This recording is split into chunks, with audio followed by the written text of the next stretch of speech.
Sorry. Have you ever, like, thought someone was from a country but realized that they weren't from that country later on?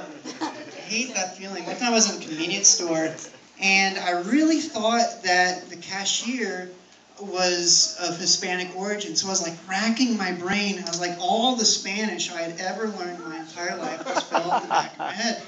And I was like, oh, this is a lost cause. So I ended up talking to the guy anyway, and I was like, hey man, where are you from? He's like, oh, I'm from Saudi Arabia. I was like, oh.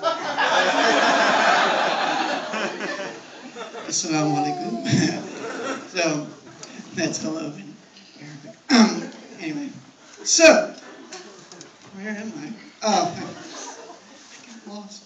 All right, so next we have Mr. Jared.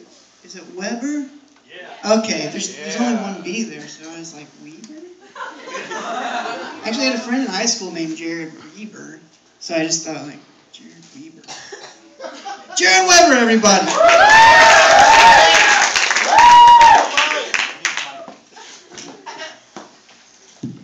Thank you very much. Well, those of you who know me know that I like school, right? And anyhow, one day I hope to go to college again and study in psychology. Although I think I'm going to change my PhD major to me-centered psychology. I think it's going to be something like, my patient comes in the room and they'll be like, doctor, my house just burned down, my husband left me, and my life is a total wreck.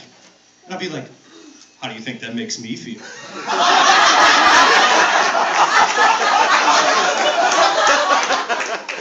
Or, let me think. Yeah, we'll leave it at that. I think that speaks for itself. So my friend the other day was telling me about this sign he saw. And it was like, dude, there's a hospital that has a sign that says, no wait. And I'm going, what? Is this a McDonald's? Did a hospital turn into a motel? What is it, like the guy's got a broken femur and he's like, oh, driving down the road, he's like, oh, honey, my femur's broken. Look, no wait, I'm going to go get it taken care of right now. Yeah, that's exactly what it is. It's going to be turning into a McHospital pretty soon. I'll be like, I'm going to be getting a burger and fries with that while I wait and get my femur fixed.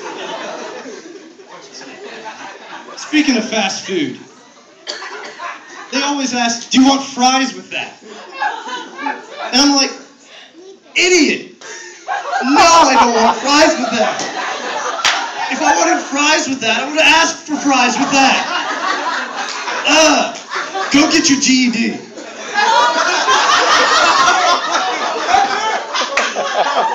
But they're clever, though. Despite being uneducated, they're clever. They're like, they ask you what size you want. And they're always like, do you want a medium or a large? I want a small. See, that's how they try and get you, because most of the time they're just like, medium. You don't even think about it. Tricky.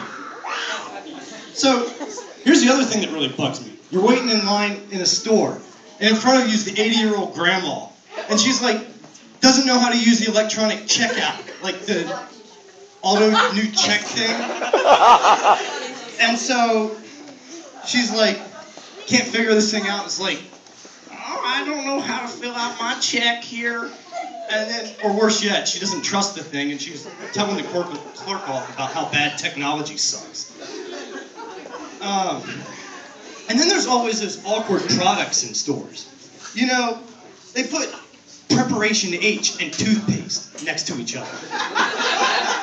It's like, those are for opposite ends. They should be at opposite ends of the store. Especially for the 80-year-old grandma. I mean, she's going to come up there and be like, I need my hemorrhoid cream. Oh, man, and accidentally grabbed toothpaste. Bad day. All right, we'll see you.